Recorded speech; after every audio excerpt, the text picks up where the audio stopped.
আমি আস্তে আস্তে সেই জায়গা থেকে নিজেকে সরিয়ে নেওয়ার চেষ্টা করছি, যে জায়গায় আমি আমার নিজের গুরুত্ব পাইনি। আমি আসলে অনেক গুরুত্বের লোভী, যেখানে আমার গুরুত্ব নেই সেখান থেকে নিজেকে সরিয়ে নেওয়াটাই বেটার মনে করি।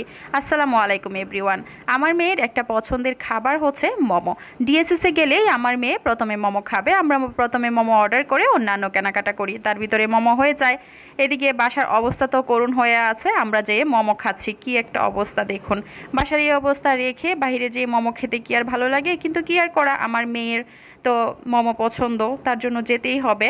যেদিনই গাছের মধ্যে পানি দেই না কেন সেদিনেই হচ্ছে বারান্দাটা অনেক বেশি নোংরা হয়ে যায়, আর বারান্দা নোংরা হয়ে গেলে পরিষ্কার করতে 1 থেকে 1.5 ঘন্টা সময় লেগে যায়। সকালবেলাতে আমার মেয়েকে 1 গ্লাস দুধ দিয়েছি, কিন্তু সে তো শুধু দুধ খাবে না, সাথে টোস্ট খাবে। একটা সুগারি টোস্ট আছে যেটা খেতে অনেকটাই মজা। আমি আসলে এই টোস্ট কখনো পছন্দ করতাম না, যদিও মাঝে মাঝে খাওয়া হতো, কিন্তু অপ্রিয় একটা জিনিস ছিল আর কি। কিন্তু হুমাশার আব্বু আমাকে একটা সুগারি টোস্ট এনে দিয়েছিল। এটা এতটা নরম আর একটু মিষ্টি টাইপের, খেতে অনেক মজা লাগে। আমার মেয়ের অনেক ফেভারিট। তাকে হচ্ছে দুধ দিয়ে যদি এটা দিই সে অনেক মজা করে খায়। চলে আসলাম আপনাদের মাঝে আরেকটি বোরিং ব্লগ নিয়ে। ডিএসএস এর সবচেয়ে প্রিয় আমার যে জায়গাটা সেটা হচ্ছে এই যে কয়েকটা গাছ, এই জায়গাটা দেখতে আমার অনেক বেশি ভালো লাগে। আসলে ইদানিং বেশি গাছ প্রিয় হয়ে গেছি।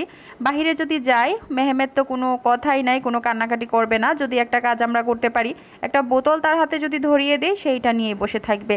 হুমাশার আব্বু মোমো অর্ডার করছে, এদিকে দেখুন আমার মেয়ে বাহিরে যাওয়ার জন্য তো উৎসুক হয়ে গেছে।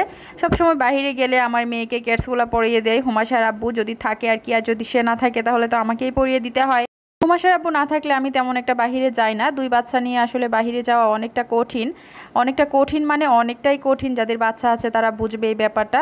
জরুরি প্রয়োজন ছাড়া আমি তেমন বাহিরে যাই না। আসলে সকালবেলা উঠে আমি কি রান্না করব সেই টেনশন সবসময় থাকে। ওই রান্না করার টেনশনের থেকে আমার বড় টেনশন হচ্ছে বাসা গুছানো। কারণ অগুছালো একটা বাসা দেখলে সবসময় আমার মাথার মধ্যে কেমন করতে থাকে, আর কোনো কাজে আমার মন বসে না। বাসা যদি অগোছালো থাকে তাহলে কি সবারই মন খারাপ থাকে, নাকি শুধু আমারই মন খারাপ থাকে? আমার প্রতিদিনের একটা মেজর কাজ হচ্ছে বাসা সুন্দর করে একটা ডিপ ক্লিন করা।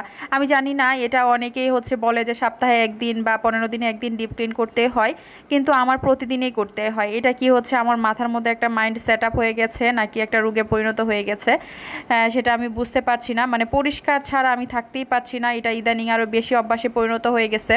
স্বপ্নতে বাজার করতে কেন জানি আমার ভালো লাগে না, কিন্তু হুমাশার আব্বুর তো মোস্ট ফেভারিট। কারণ আমি বিয়ের পর থেকেই দেখে আসছি হুমাশার আব্বু বাজার করতে গেলে স্বপ্ন ওর ফেভার করে।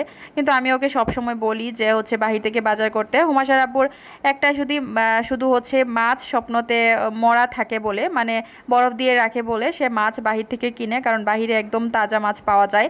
আর আমি যা কিছু আছে সবজি সব কিছুই ওকে সবসময় বলি যে বাহির থেকে কেন, খোলা বাজার থেকে, তাহলে হয়তো বা সবজির দাম একটু কম পড়বে। কিন্তু না, হুমাশার আব্বু অনেক লজিক দেখিয়ে বলে না, স্বপ্ন থেকেই অনেক রিজনেবল। এই যে আমরা বিল করতেছি, এখন চলে আসবো। আজকের মতো এই পর্যন্তই। আল্লাহ হাফেজ।